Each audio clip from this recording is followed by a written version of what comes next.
3, 2, 1, go! Swing for the fences every single episode. You cannot take your eyes off the screen. There is never an episode that doesn't bring surprises. Hi, I'm Lucy Lawless, and we're on the set of Spartacus Gods of the Arena in the lovely village of Capua. Doing the prequel was really a way to take all these little things we mentioned in season 1 and expand them. This never happens where actors get to go back and revisit their character. We're all young guns of the Ludus. You've got Crixus and Doctore and Usher and Barker. We got a chance to get John and Lucy back together again. He goes up against a powerful figure. I played Vitius. He's a young Lanista. He's kind of the rival to Batiatus. I knew I wanted Batiatus to be a villain. I also wanted the audience to love him, to understand him, to delight in watching him. She adores her husband. She'll stand by his side through thick or thin and do anything to elevate the family business.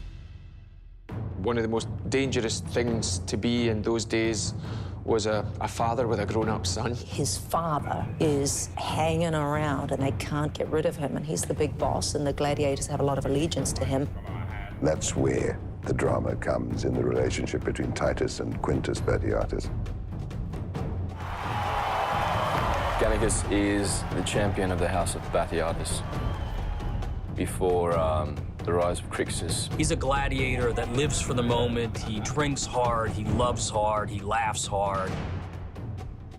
Gaia shows up out of nowhere in the marketplace, and she's an old friend from, like, school days. Gaia is definitely using Lucretia and Batiatus, but they're using her too. Everybody is a commodity. Used to play some naughty little games when they were young people, and that sort of creeps back in. I have not partaken in many years.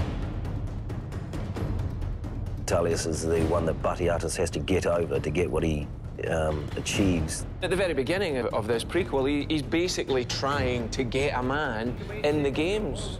And in order to do that, has to kind of rub up against some of these local gangster-type characters. Tullius just about his business and himself, and he comes across a very charming, lovely man, but beneath all that is this utterly merciless nature. Everything is for sale, Batiatus. You feel like you're making a feature film with every episode, and the attention to detail is just extraordinary. There are some big action sequences in the prequel. You'll never be able to take your eyes off the action. We're going to show you a different kind of arena. Which is a lot smaller, so you've got to know where to run, know where to hide. Everybody at home will appreciate how much we put into these fights. And the characters have got to approach a fight in a different way because of their style. It's quite a bloodfest. Watch out for Gallicus at the end. It's an interesting kind of study in evil, really.